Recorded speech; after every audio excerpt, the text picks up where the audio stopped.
Hello friends, welcome to மக்கள் சேவை channel. இன்னைக்கு நம்ம ஒரு சூப்பரான வேலையை பற்றின தகவல் தான் பார்க்க போகிறோம். அதாவது ரயில்வே துறையிலிருந்து ஜூனியர் இன்ஜினியரிங்கான நோட்டிஃபிகேஷனை வெளியிட்டிருக்காங்க. இப்போ இந்த வேலைக்கு யார் யாரெல்லாம் அப்ளை பண்ணலாம், கல்வி தகுதி என்ன, வேகன்சிஸ் எவ்வளோ கொடுத்துருக்காங்க, தேர்வு முறை எப்படி இருக்க போகுது, இதை பற்றின மொத்த இன்ஃபர்மேஷன் தான் இந்த வீடியோ பார்க்க போகிறோம். இந்த வீடியோ ஸ்கிப் பண்ணாமல் ஃபுல்லாக பாருங்க. அது மட்டும் அல்ல, இந்த வீடியோ நிறைய பேருக்கு ஷேர் பண்ணுங்க. ஃபர்ஸ்ட் இந்த நோட்டிஃபிகேஷன் பண்ணிக்கோங்க. இதுக்கான லிங்க்கை நான் டிஸ்கிரிப்ஷன் கொடுத்துட்றேன். அதாவது ரயில்வே டிபார்ட்மெண்ட்லேருந்து ஒரு புதிய நோட்டிஃபிகேஷனை ரிலீஸ் பண்ணியிருக்காங்க. என்னமான பதவிகள் கொடுத்துருக்காங்கன்னா, junior engineering, depot material superintendent, chemical metallurgical assistant, chemical supervisor மற்றும் மெட்டலர்ஜிக்கல் சூப்பர்வைசருக்கான வேலைவாய்ப்பு அறிவிச்சிருக்காங்க. இதான் இந்த நோட்டிஃபிகேஷனை கொடுத்துருக்க வேலைவாய்ப்புகள். ஸோ அப்படி கீழே வந்தீங்க அப்படின்னா உங்களுக்கான டேட் கொடுத்துருக்காங்க. இந்த வேலைக்கு நீங்க எப்போ அப்ளை பண்ணலாம்னா 30/7/2024 இருந்து கடைசி தேதியை பொறுத்த வரைக்கும் 29/8/2024 கொடுத்துருக்காங்க. அதுக்குள்ள இந்த வேலைக்கு அப்ளை பண்ணிக்கோங்க. இப்போ நீங்க ஆன்லைன் மூலமாக அப்ளை பண்ண சொல்ல ஏதாச்சும் மிஸ்டேக் பண்ணிட்டீங்க அப்படின்னா அதை கரெக்ஷன்ஸ் பண்றதுக்கான தேதி கொடுத்துருக்காங்க. 30/8/2024 இருந்து 8/9/2024 வரைக்கும் உங்களுக்கான ஆன்லைன் அப்ளிகேஷன் மூலமாக நீங்க கரெக்ஷன்ஸ் பண்ணலாம். எதெல்லாம் கரெக்ஷன் பண்ண முடியாது அப்படின்னா, details filled in create an account form மற்றும் choose an RRB cannot be modified. So நீங்கள் புதுசாக அக்கௌண்ட் கிரியேட் பண்ணுவீங்க, அதில் மாற்றம் பண்ண முடியாது. அதேமாரி உங்கள் ஆர்ஆர்பி நீங்கள் சேஞ்ச் பண்ண முடியாதுன்னு சொல்லியிருக்காங்க. இது எதுவுமே சேஞ்ச் பண்ணிக்கலாம். இதை தவிர்த்து மீதி நீங்கள் சேஞ்ச் பண்ணலாம் சொல்லியிருக்காங்க. ஓகே, அதுக்கடுத்து ஆன்லைன் மூலமாக மட்டும்தான் அப்ளை பண்ணுற மாதிரி இருக்கும். வேகன்சி பற்றி கொடுத்துருக்காங்க பாருங்க. First chemical supervisor research and metallurgical supervisor research பதவியை பொறுத்த வரைக்கும் யார் அப்ளை பண்ணலாம்னா, ஆர்ஆர்பி கோரக்பூர் இருக்காங்க பாருங்க, அவங்களுக்கு மட்டும்தான் இந்த பதவிக்கு அப்ளை பண்ண முடியும். ஸோ 18 வயசுலேருந்து 36 வயசுக்குள்ள இருக்கவங்க அப்ளை பண்ணிக்கோங்க. 44,000 ரூபாய் சேலரி ப்ரொவைட் பண்ணுறாங்க. அதுக்கடுத்து junior engineering, depart material superintendent மற்றும் கெமிக்கல் மற்றும் மெட்டலர்ஜிக்கல் அசிஸ்டன்ட் கேட்டிருக்காங்க. 35,400 ரூபாய் சேலரி ப்ரொவைட் பண்ணுறாங்க. ஏஜ் லிமிட்டை பொறுத்த வரைக்கும் 18 வயசுலேருந்து 36 வயசுக்குள்ள இருக்கவங்க அப்ளை பண்ணலாம். எவ்வளோ வேகன்சி கொடுத்துருக்காங்கன்னா 7,934 வேகன்சி கொடுத்துருக்காங்க. இப்போ இந்த 7,934 வேகன்சியை எல்லா ஆர்ஆர்பி சேர்ந்தவங்க தாராளமாக அப்ளை பண்ணலாம். ஃபர்ஸ்ட் பதவி மட்டும் கோரக்பூர் மட்டும் தான் அப்ளை பண்ணணும். இது செகண்ட் பதவிக்கு பாருங்க, அது எல்லா ஆர்ஆர்பி ரீஜனும் தாராளமாக நீங்கள் அப்ளை பண்ணிக்கலாம். ஓகே, உங்களுக்கான ஜெனரல் இன்ஸ்ட்ரக்ஷன்ஸ் கொடுத்துருக்காங்க. ஸோ நீங்கள் ஃபைனல் ரிசல்ட்டுக்காக வெயிட் பண்ணிட்டு இருக்கீங்க அப்படின்னா நீங்கள் நாட் எலிஜிபிள் டு அப்ளை அப்படின்றத மென்ஷன் பண்ணிட்டாங்க. ரிசல்ட் வந்தவங்க மட்டும் நீங்கள் அப்ளை பண்ணுங்க. ரிசல்ட் வராதவங்க இந்த ஜாப்க்கு அப்ளை பண்ண முடியாது. ஓகே, அது மட்டும் இல்லாமல் நீங்கள் மல்டிபிள் ஆர்ஆர்பி ஜோனுக்கு அப்ளை பண்ணுறீங்க அப்படின்னா உங்களுக்கான அப்ளிகேஷன் ரிஜெக்ட் செய்யப்படும் அப்படின்றதையும் தெளிவாக கொடுத்துருக்காங்க. ஒரு ஆர்ஆர்பி ஜோனுக்கு மட்டும் அப்ளை பண்ண பாருங்க. அதுக்கடுத்து அப்படியே கீழே வந்தீங்க அப்படின்னா மற்ற இன்ஸ்ட்ரக்ஷன்லாம் கொடுத்துருக்காங்க, நீங்கள் செக் பண்ணி பார்த்துக்கலாம்.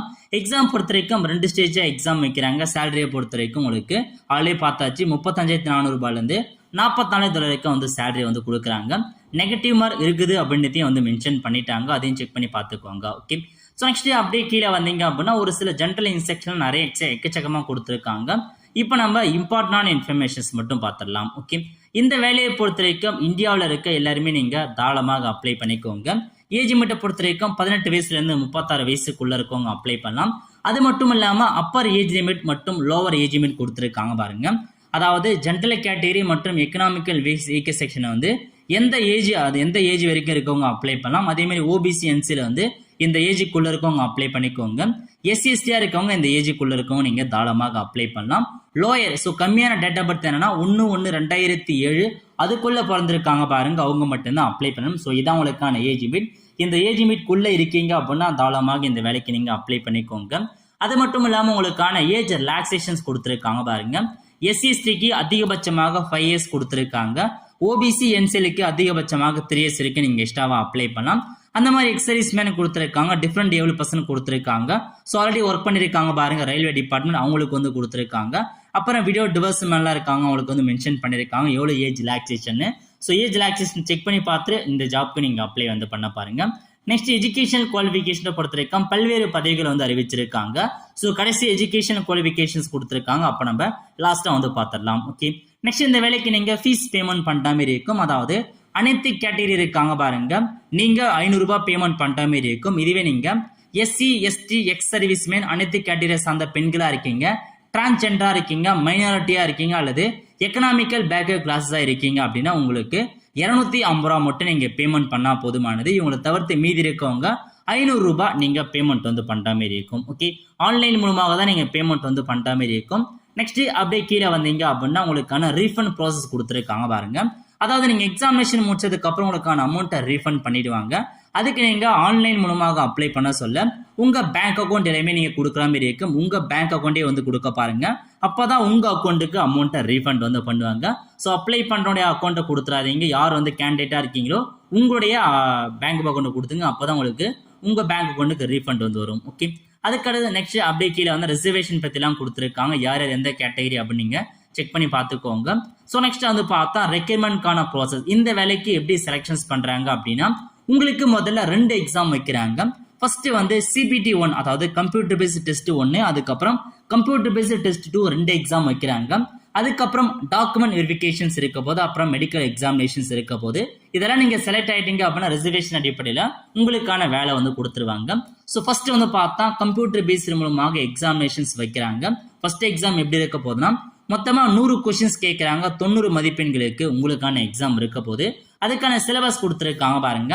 மேத்தமெட்டிக்கல், ஜென்ரல் இன்டெலிஜென்ஸ் மற்றும் ரீசனிங், ஜென்ரல் அவேர்னஸ் கொடுத்துருக்காங்க, ஜென்ரல் சயின்ஸ் கொடுத்துருக்காங்க. இதான் உங்களுக்கான சிலபஸ். இதை ரெஃபர் பண்ணவே நீங்கள் CBT 1 வந்து பாஸ் பண்ணிடலாம். ஸோ மொத்தமாக வந்து பார்த்தீங்கன்னா 100 மதிப்பெண்களுக்கு 100 கொஸ்டின்ஸ் உங்களுக்கான எக்ஸாம் இருக்க போது 90 நிமிஷம் வந்து டைம் கொடுத்துறாங்க. So up to 10th standard base பண்ணி தான் உங்களுக்கான சிலபஸ் கொடுத்துருக்காங்க. அதுவும் வந்து CBSE சிலபஸ்ன்றதை மென்ஷன் பண்ணிட்டாங்க. அங்கிருந்து தான் உங்களுக்கான கொஸ்டின்ஸ் அமைய போகுது. இப்போ நீங்கள் CBT 1 அதாவது கம்ப்யூட்டர் பேஸ்டு 1 எக்ஸாமில் செலக்ட் ஆகிறவங்க அடுத்த கட்டமாக ஷார்ட் லிஸ்ட் பண்ணி செகண்ட் எக்ஸாமினேஷன் வந்து போவீங்க. செகண்ட் எக்ஸாமினேஷனை பொறுத்த வரைக்கும் மொத்தமாக 150 கொஸ்டின்ஸ் கேட்குறாங்க. 120 நிமிஷம் உங்களுக்கான எக்ஸாம் வந்து இருக்க போது. அதுக்கான சிலபஸ்லாம் கொடுத்துருக்காங்க பாருங்க. ஜென்ரல் அவேர்னஸ், பிசிக்ஸ் மற்றும் கெமிஸ்ட்ரி, பேசிக் ஆஃப் கம்ப்யூட்டர்ஸ் மற்றும் அப்ளிகேஷன், பேசிக் ஆன் என்வரான்மெண்ட் மற்றும் pollution control, technical ability. So இதில் தான் உங்களுக்கான கொஸ்டின்ஸ் இருக்க போது சிலபஸ் கொடுத்துருக்காங்க. செக் பண்ணி பார்த்துக்கோங்க.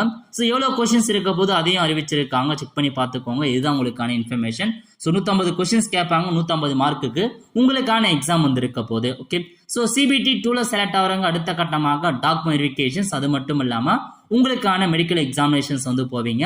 இதில் வந்து பார்த்தா டிஸ்கிரிப்ஷன் மேப்பிங் டேபிள் கொடுத்துருக்காங்க பாருங்க. ஸோ எங்கேருந்து உங்களுக்கான எக்ஸாம் இருக்க போது எந்த சப்ஜெக்ட்னு கொடுத்துருப்பாங்க. நீங்கள் என்ன படிச்சிருக்கீங்களோ அதுக்கேற்ற எக்ஸாம் தான் உங்களுக்கு இருக்குன்றதையும் மென்ஷன் பண்ணிட்டாங்க. ஸோ செக் பண்ணி பார்த்துக்கோங்க. ஓகே, அதுக்கடுத்து அப்படியே கீழே வந்தீங்க அப்படின்னா மற்ற இன்ஃபர்மேஷன்ஸ் கொடுத்துருக்காங்க. ஸோ எப்படி செலெக்ஷன் பண்ணுறாங்க, எந்த ரேஞ்சில் செலெக்ஷன் பண்ணுறாங்க அதெல்லாம் கொடுத்துருக்காங்க. அப்புறம் அப்ளை பண்ணுறதை பற்றி கொடுத்துருக்காங்க பாருங்க. ஸோ நீங்கள் இதுக்கு முன்னாடி ரயில்வே எக்ஸாம் எழுதிருக்கீங்க. அதாவது ரயில்வேல ஒரு 3 நாள் நோட்டிஃபிகேஷன் பிடிச்சு அதில் ஏதாச்சும் ஒன்று நீங்கள் அப்ளை பண்ணியிருந்தாலும் அக்கௌண்ட் கிரியேட் பண்ணியிருப்பீங்க. அந்த அக்கௌண்ட்டை வச்சு நீங்கள் வந்து பார்த்தா லாகின் பண்ணி அப்ளை பண்ணலாம். இது வரைக்கும் ரயில்வே எக்ஸாமே எழுதாதவங்க நீங்கள் கிரியேட் ஆன் அக்கௌண்ட் அப்படின்ற ஆப்ஷன் நீங்கள் வந்து கிளிக் பண்ணி புதுசாக அக்கௌண்ட் நீங்கள் கிரியேட் பண்ணி தான் அப்ளை வந்து பண்ணுற மாதிரி இருக்கும். ஸோ ஃபோட்டோ நீங்கள் கொடுக்குற மாதிரி இருக்கும். அதேமாதிரி சிக்னேச்சர் அப்லோட் பண்ணுற மாதிரி இருக்கும். அந்த மாதிரி செக்ஷனும் கொடுத்துருக்காங்க. ஸோ கண்டிப்பாக ஆன்லைன் மூலமாக 30ஆம் தேதி ஓப்பன் ஆகுது. அன்னைக்கு வந்து எப்படி ஆன்லைன் மூலமாக இந்த ஜாப்க்கு அப்ளை பண்ணுறதுக்கான வீடியோ நம்ம வந்து போஸ்ட் பண்ணுவோம். அதை பார்த்து நீங்கள் தாராளமாக இந்த வேலைக்கு அப்ளை பண்ணிக்கோங்க. நெக்ஸ்ட் அப்படியே கீழே வந்தீங்க அப்படின்னா மற்ற இன்ஸ்ட்ரக்ஷன்ஸ் கொடுத்துருக்காங்க. கால் லெட்டர் எப்படி இருக்க போது, எந்த மாதிரி டாக்குமெண்ட்ஸ் நீங்கள் சப்மிட் பண்ணுற மாதிரி இருக்குன்றதை கொடுத்துருக்காங்க. ஸோ ஃபைனலாக உங்களுக்கான அந்த குவாலிஃபிகேஷன்ஸ் இருக்கு பாருங்க. அதுக்கான பேஜ் வந்து கடைசியாக அறிவிச்சிருக்காங்க. இப்போ நம்ம குவாலிஃபிகேஷன்ஸ் பற்றி பார்க்கலாம். ஓகே, ஸோ இதான் 41வது பக்கத்தில் உங்களுக்கான குவாலிஃபிகேஷன்ஸ் பற்றி கொடுத்துருக்காங்க பாருங்க. போஸ்ட் பேராமீட்டர்ஸ்னு கொடுத்துருக்காங்க. இதெல்லாம் வந்து குவாலிஃபிகேஷன். ஓகே, ஸோ ஃபர்ஸ்ட் வந்து நேம் ஆஃப் த போஸ்ட், எந்தமான பதவி, அது எந்த டிபார்ட்மெண்ட்ல இருக்கு, சப் டிபார்ட்மெண்ட்னா அதுக்கான மினிமம் குவாலிஃபிகேஷன்ஸ் கேட்டிருக்காங்க பாருங்க. ஃபர்ஸ்ட் கெமிக்கல் சூப்பர்வைசர் ரிசர்ச், இந்த பதவிக்கான கல்வி தேதியை பொறுத்திருக்கும் டிகிரி கேட்டிருக்காங்க. அல்லது its equivalent in chemical technology முடிச்சவங்க அப்ளை பண்ணலாம் அப்படின்றத மென்ஷன் பண்ணியிருக்காங்க. ஸோ எந்தமான சப்ஜெக்ட்னா பெட்ரோலியம் ப்ராடக்ட், அது மட்டும் இல்லாமல் பெயிண்ட் மற்றும் கரெக்ஷன் ப்ரொவிஷன் அந்த மாதிரி கொடுத்துருக்காங்க. அதெல்லாம் இருக்குன்றதை மென்ஷன் பண்ணியிருக்காங்க. அதுக்கப்புறம் மெட்டலர்ஜிக்கல் சூப்பர்வைசர் மற்றும் ரிசர்ச்க்கான கல்வி தேதியை பொறுத்திருக்கும் டிகிரி அல்லது அதுக்கு ஈக்குவலண்ட்டாக இருக்க மெட்டலர்ஜிக்கல் இன்ஜினியரிங் முடிச்சவங்க அப்ளை பண்ணலான்றதை மென்ஷன் பண்ணிட்டாங்க. அப்புறம் கீழே கொடுத்துருக்காங்க பாருங்க, junior engineering, electrical, general service, இந்த மாதிரி இதில் இருக்க இந்த ஒரு 4-5 பதவிக்கான கல்வி தகுதி என்னன்னா, நீங்க 3 இயர்க்கான டிப்ளமோல வந்து பார்த்தா மெக்கானிக்கல் முடிச்சவங்க, எலக்ட்ரிக்கல் முடிச்சவங்க, எலக்ட்ரானிக் முடிச்சவங்க அப்ளை பண்ணலான்றதை மென்ஷன் பண்ணிட்டாங்க. ஸோ 3 இயர்க்கான எலக்ட்ரானிக் இந்த மாதிரி முடிச்சிருக்கீங்க இன்ஜினியர் நீங்க அப்ளை பண்ணிக்கோங்க. அதுக்கடுத்து கீழே இதுல இருக்க பதவி கொடுத்துருக்காங்க பாருங்க. ஜூனியர் இன்ஜினியரிங் வந்து பார்த்தா சிவில் PV அண்ட் பிரிட்ஜ், அதுக்கப்புறம் வந்து பார்த்தா design drawing and estimate, junior வந்து பார்த்தா ஒர்க்கு அப்புறம் சிவில் ஒர்க் இதெல்லாம் கேட்டிருக்காங்க பாருங்க. இந்த பதவி இதுல இருந்து இந்த பதவிக்கான கல்வி தகுதி என்ன 3 இயர்க்கான டிப்ளமோ இன் சிவில் இன்ஜினியரிங் முடிச்சவங்க அப்ளை பண்ணிக்கோங்க, அல்லது பிஎஸ்சியில் சிவில் இன்ஜினியரிங் முடிச்சிருக்காங்க பாருங்க அவங்க அப்ளை பண்ணலாம் அப்படின்றத சொல்லியிருக்காங்க. ஸோ செக் பண்ணி பார்த்துக்கோங்க. அதுக்கடுத்து இதில் கொடுத்துருக்காங்க பாருங்க, ஜூனியர் இன்ஜினியரிங் ட்ராக் மற்றும் மெஷினுக்கு என்ன கல்வி தகுதி இருக்குன்னா 3 இயர்க்கான டிப்ளமோ மெக்கானிக்கல் முடிச்சவங்க, ப்ரொடக்ஷன் முடிச்சவங்க, ஆட்டோமொபைல் எலக்ட்ரானிக்ஸ் முடிச்சவங்க, இன்ஸ்ட்ருமெண்டேஷன் முடிச்சவங்க அப்ளை பண்ணலாம். அதுக்கடுத்து இதில் இருக்க பதவி இந்த ஜூனியர் இன்ஜினியரில் மெக்கானிக்கல் இந்த மாதிரி கொடுத்துருக்காங்க பாருங்க. இதுக்கான கல்வி தகுதியை பொறுத்த வரைக்கும் 3 இயர்ஸ்க்கான டிப்ளமோ இன் மெக்கானிக்கல் முடிச்சவங்க, எலக்ட்ரானிக் முடிச்சவங்க அவங்க நீங்கள் அப்ளை பண்ணிக்கோங்க. டிப்ளமோ தான் வந்து கேட்டிருக்காங்க. அல்லது combination of any substream of basic stream, நீங்கள் எனி சப்ஸ்ட்ரீம் மெக்கானிக்கல் எலக்ட்ரிக்கல் முடிச்சிருக்கீங்க அப்படின்னா தாராளமாக அப்ளை பண்ணிக்கோங்க. நெக்ஸ்ட் கெமிக்கல் மற்றும் மெட்டலர்ஜிக்கல் அசிஸ்டன்ட் வந்து கேட்டிருக்காங்க. ஸோ இதுக்கான கல்வி தகுதி என்ன பேச்சுலர் டிகிரி இன் சயின்ஸ், நீங்கள் சயின்ஸில் பேச்சுலர் டிகிரி முடிச்சிருக்கீங்க வித் பிசிக்ஸ் மற்றும் கெமிஸ்ட்ரி வந்து ஒன் ஆஃப் த சப்ஜெக்டாக நீங்கள் முடிச்சிருக்கீங்க அப்படின்னு அப்ளை பண்ணிக்கோங்க. அதாவது பேச்சுலர் டிகிரி வந்து சயின்ஸில் படிச்சிருக்கணும் வித் வந்து பிசிக்ஸ் மற்றும் கெமிஸ்ட்ரி ஒரு சப்ஜெக்ட் நீங்கள் எடுத்து படிச்சிருக்கீங்கன்னா தாராளமாக அப்ளை பண்ணிக்கோங்க. ஸோ ஆர்ட்ஸ் அண்ட் சயின்ஸுக்கு இந்த ஒரு ஜாப் குவாலிஃபிகேஷன்ஸ் கொடுத்துருக்காங்க.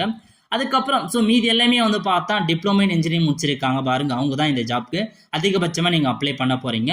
ஸோ இவங்க எல்லாருமே தாராளமாக அப்ளை வந்து பண்ண பாருங்க. ஒரு சிலர் வந்து பார்த்தா கம்ப்யூட்டர் சயின்ஸ் இன்ஜினியரிங் கேட்டிருக்காங்க, காம்பினேஷன் ஆஃப் கம்ப்யூட்டர் சயின்ஸ்லாம் கேட்டிருக்காங்க.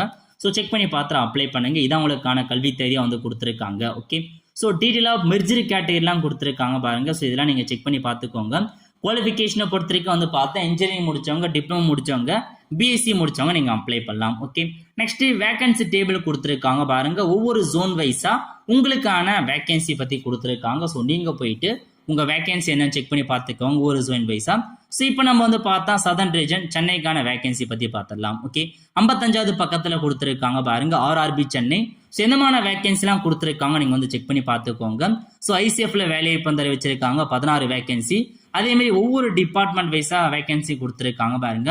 ஒர்க் ஷாப்பில், பிவி பிரிட்ஜில், டிசைன் டிராயிங் ப்ராடக்ட் யூனிட்ல இந்த மாதிரி பல்வேறு பதவிகள் உங்களுக்காக அறிவிச்சிருக்காங்க. ஸோ டோட்டலாக சென்னைக்கு எவ்வளோ வேகன்சி கொடுத்துருக்காங்கன்னா 652 வேகன்சி வந்து அறிவிச்சிருக்காங்க. ஒவ்வொரு ரிசர்வேஷன் படியாக எவ்வளோ வேகன்சி கொடுத்துருக்காங்க, எந்த டிபார்ட்மெண்ட்டில் கொடுத்துருக்காங்க நீங்கள் செக் பண்ணிட்டு அதுக்கேற்ற மாதிரி இந்த வேலைக்கு அப்ளை பண்ண பாருங்க. ஸோ இதுதான் உங்களுக்கான வேலைவாய்ப்புக்கான டேபிளாக அறிவிச்சிருக்காங்க. ஒவ்வொரு ஆர்ஆர்பி வைஸாக நீங்கள் செக் பண்ணி பார்த்துக்கோங்க. ஓகே, ஸோ மொத்தமாக 7951 வேகன்சி வந்து அறிவிச்சிருக்காங்க. ஸோ விருப்பம் இருக்கவங்க, தகுதி இருக்கவங்க அப்ளை பண்ண பாருங்க. கண்டிப்பாக ஆன்லைன் அப்ளிகேஷன் 30ஆம் தேதி அன்னைக்கு ரிலீஸ் பண்ணுறாங்க. அப்போ நம்ம சேனலில் வீடியோ வந்து போடும் எப்படி ஆன்லைன் மூலமாக அப்ளை பண்ணுறதுன்னு. அது அப்போ நீங்கள் அதை படியை பார்த்து அப்ளை பண்ணிக்கோங்க. அதுக்கு நீங்கள் நம்ம சேனலை சப்ஸ்கிரைப் பண்ணி வச்சுக்கோங்க. அப்போ தான் அந்த மாதிரி ஜாப் அப்டேட்ஸ் போட்டோஸில் உங்களுக்கு வீடியோ வந்து சேரும். அவ்வளோ ஃப்ரெண்ட்ஸ், கண்டிப்பாக இந்த பிடிச்ச லைக் பண்ணுங்க. அது மட்டும் அல்ல இந்த வீடியோ நிறைய பேருக்கு ஷேர் பண்ணுங்க. அடுத்த ஒரு நல்ல சந்திப்போம். நன்றி, வணக்கம்.